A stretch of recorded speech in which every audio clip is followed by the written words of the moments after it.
ಎಲ್ಲರಿಗೂ ನಮಸ್ಕಾರ. ನೀವು ಏಕೆ ಅನಗತ್ಯವಾಗಿ ಚಿಂತಿಸುತ್ತೀರಿ? ಯಾರಿಗಾಗಿಯೋ ಏಕೆ ಹೆದರುತ್ತೀರಿ? ಯಾರು ನಿಮ್ಮನ್ನು ಕೊಲ್ಲಲು ಸಾಧ್ಯ?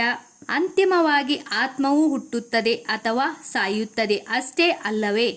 ಮನಸ್ಸನ್ನ ನೀನು ನಿಯಂತ್ರಿಸುತ್ತೆಯೋ ಮನಸ್ಸು ನಿನ್ನನ್ನು ನಿಯಂತ್ರಿಸುತ್ತದೆಯೋ ಎನ್ನುವುದರ ಮೇಲೆ ನಿನ್ನ ಬುದ್ಧಿವಂತಿಕೆ ನಿರ್ಧಾರವಾಗುತ್ತದೆ. ನಿಮ್ಮ ಗುರಿಯನ್ನ ಸಾಧಿಸುವಲ್ಲಿ ನೀವು ವಿಫಲವಾದರೆ ತಂತ್ರವನ್ನ ಬದಲಿಸಿ ಹೊರತು ಗುರಿಯನ್ನಲ್ಲ. ನೀವು ಮಾಡಬೇಕಾದ ಎಲ್ಲವನ್ನೂ ಮಾಡಿ, ಆದರೆ ದುರಾಸೆಯಿಂದ ಅಲ್ಲ, ಅಹಂಕಾರದಿಂದ ಅಲ್ಲ, ಕಾಮದಿಂದ ಅಲ್ಲ, ಅಸೂಯೆಯಿಂದ ಇಲ್ಲ. ಬದಲಾಗಿ ಪ್ರೀತಿ, ಕರುಣೆ, ನಮ್ರತೆ ಮತ್ತು ಭಕ್ತಿಯಿಂದ ನಿಮ್ಮ ಕೆಲಸವನ್ನು ನೀವು ನಿಷ್ಠೆ ಪ್ರಾಮಾಣಿಕವಾಗಿ ಮಾಡಿ. ಅದರಿಂದ ಯಾವುದೇ ಪ್ರತಿಫಲವನ್ನ ನಿರೀಕ್ಷಿಸಬೇಡಿ.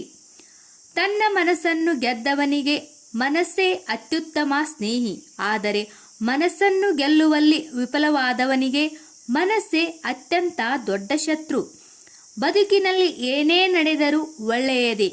ವರ್ತಮಾನದಲ್ಲಿ ಏನಾಗುತ್ತದೆಯೋ ಅದೆಲ್ಲವೂ ಉತ್ತಮವಾಗಿಯೇ ನಡೆಯುತ್ತದೆ. ಮುಂದೆ ಏನಾಗುವುದೋ ಅದೂ ಕೂಡ ಚೆನ್ನಾಗಿ ಇರುತ್ತದೆ. ಭವಿಷ್ಯದ ಬಗ್ಗೆ ಚಿಂತಿಸಬೇಡಿ, ವರ್ತಮಾನದಲ್ಲಿ ಜೀವಿಸಿ. ಜೀವನದಲ್ಲಿ ಯಾರಿಗೆ ಯಾವುದೇ ಅಗತ್ಯಗಳಿಲ್ಲವೋ ಅವರು ನಿಜವಾಗಿಯೂ ಇತರರನ್ನ ಪ್ರೀತಿಸಬಹುದು, ಏಕೆಂದರೆ ಅವರ ಪ್ರೀತಿ ಶುದ್ಧ ಮತ್ತು ದೈವಿಕವಾಗಿರುತ್ತದೆ. ನಾವು ನಮ್ಮ ಸ್ವಂತ ಸ್ನೇಹಿತರಾಗುವ ಶಕ್ತಿಯನ್ನ ಹೊಂದಿದ್ದೇವೆ ಮತ್ತು ನಮ್ಮ ಸ್ವಂತ ಶತ್ರುವಾಗುವ ಮೂರ್ಖತನವನ್ನು ಸಹ ಹೊಂದಿದ್ದೇವೆ. ಸಂತೋಷ ಎಂಬುದು ನಮ್ಮದೇ ಮನಸ್ಥಿತಿಯಾಗಿದೆ. ಅದು ಹೊರಗಿನ ಪ್ರಪಂಚದೊಂದಿಗೆ ಯಾವುದೇ ಸಂಬಂಧವನ್ನ ಹೊಂದಿಲ್ಲ. ಎಲ್ಲ ರೀತಿಯ ಕೊಲೆಗಾರರಿಗೆ ಹೋಲಿಸಿದರೆ ಸಮಯವೇ ಅಂತಿಮವಾಗಿದೆ, ಏಕೆಂದರೆ ಅದು ಎಲ್ಲವನ್ನ ಕೊಲ್ಲುತ್ತದೆ. ಹಿಂದಕ್ಕೆ ನೋಡಿದರೆ ಅನುಭವ ಸಿಗುತ್ತೆ, ಮುಂದಕ್ಕೆ ನೋಡಿದರೆ ಭವಿಷ್ಯ ಸಿಗುತ್ತೆ, ಸುತ್ತಲೂ ನೋಡಿದರೆ ಸತ್ಯ ಅರಿವಾಗುತ್ತದೆ. ನಮ್ಮೊಳಗೆ ನಾವು ನೋಡಿದಾಗ ಆತ್ಮವಿಶ್ವಾಸ ಹೆಚ್ಚಾಗುತ್ತದೆ. ಹೆಜ್ಜೆಗಳು ದಾರಿ ತೋರಿಸಿದರೆ ಕಷ್ಟಗಳು ಗುರಿ ಮುಟ್ಟಿಸುತ್ತವೆ.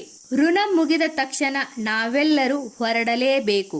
ಅಪಘಾತ, ಆತ್ಮಹತ್ಯೆ, ಹೃದಯ ಆಘಾತ ಇವೆಲ್ಲವೂ ಕಾರಣ ಮಾತ್ರ. ಸ್ವಯಂ ವಿನಾಶ ಮತ್ತು ನರಕಕ್ಕೆ 3 ದ್ವಾರಗಳಿವೆ. ಅದುವೇ ಕಾಮ, ಕೋಪ ಮತ್ತು ದುರಾಸೆ. ಬುದ್ಧಿಯಲ್ಲಿ ಸ್ಥಿರತೆ ಇದ್ದರೆ ಸುಖ ಬಂದಾಗ ಹಿಗ್ಗಲ್ಲ, ದುಃಖಕ್ಕೆ ಕುಗ್ಗೋದಿಲ್ಲ, ಏಕೆಂದರೆ ಇವೆರಡು ಕ್ಷಣಿಕವೆಂದು ಅವರಿಗೆ ತಿಳಿದಿದೆ. ಹಾಗೆ ಸಾಧಿಸಲು ಸಮಯ ವ್ಯರ್ಥ ಮಾಡಬೇಡಿ. ನಿಮ್ಮನ್ನು ನೋಯಿಸಿದವರು ಕೊನೆಗೆ ಅವರ ಕರ್ಮವನ್ನು ಅವರೇ ಎದುರಿಸುತ್ತಾರೆ. ಮೊದಲೇ ಚೆನ್ನಾಗಿತ್ತು, ಮನೆ ಚಿಕ್ಕದಾದರೂ ಎಲ್ಲವೂ ಚೊಕ್ಕವಾಗಿತ್ತು. ಈಗ ಮನೆ ದೊಡ್ಡದು ಆಯಿತು, ಮನಕ್ಕೆ ದಡ್ಡತನ ಬಂತು, ಎಲ್ಲ ಸಂಬಂಧ ದೂರವಾಯಿತು. ಸ್ವರ್ಗದ ಕನಸನ್ನು ಬಿಟ್ಟು ಬಿಡು, ನರಕದ ಭಯವನ್ನ ಭಗವಂತನಿಗೆ ಬಿಟ್ಟು ಬಿಡು. ಯಾರಿಗೆ ಗೊತ್ತು ಯಾವುದು ಪಾಪ ಯಾವುದು ಪುಣ್ಯವೆಂದು?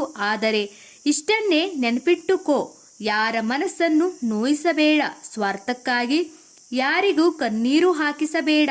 ಉಳಿದ ಎಲ್ಲವನ್ನು ಭಗವಂತನಿಗೆ ಬಿಟ್ಟು ಬಿಡು. ಇಲ್ಲಿ ಸಂಬಂಧ ದೊಡ್ಡದಲ್ಲ, ಪದವಿ ಇದ್ದವನು ದೊಡ್ಡವನಲ್ಲ, ಹಣ ಇದ್ದವನು ದೊಡ್ಡವನಲ್ಲ.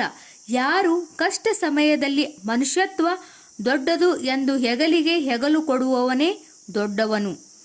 ಕೆಲವರಿಗೆ ಪ್ರಯತ್ನ ಪಟ್ಟರೆ ಫಲ, ಕೆಲವರಿಗೆ ಪ್ರಯತ್ನ ಪಡದೆ ಫಲ, ಕೆಲವರಿಗೆ ಎಷ್ಟೇ ಪ್ರಯತ್ನ ಪಟ್ಟರೂ ಫಲ ಇಲ್ಲ. ಪ್ರಯತ್ನ ಪಡುವುದು ಮಾತ್ರ ನಮ್ಮ ಕರ್ತವ್ಯ. ನೀವು ಜೀವನದ ಎಲ್ಲ ಸಂತೋಷಗಳನ್ನ ಕಂಡುಕೊಳ್ಳಲಿ, ನಿಮ್ಮ ಎಲ್ಲ ಕನಸುಗಳು ನನಸಾಗಲಿ. ನನ್ನ ಶುಭ ಹಾರೈಕೆಗೆ ಸದಾ ನಿಮ್ಮೊಂದಿಗೆ ಇರುತ್ತಾರೆ ಶ್ರೀಕೃಷ್ಣ ಪರಮಾತ್ಮ. ಈ ವಿಡಿಯೋ ನಿಮಗೆ ಇಷ್ಟವಾದರೆ ದಯವಿಟ್ಟು ನಮ್ಮ ಚಾನಲ್ ಸಬ್ಸ್ಕ್ರೈಬ್ ಮಾಡಿ, ಹಾಗೆ ವಿಡಿಯೋಗೆ ಲೈಕ್ ಮಾಡಿ. ಎಲ್ಲರಿಗೂ ಧನ್ಯವಾದಗಳು.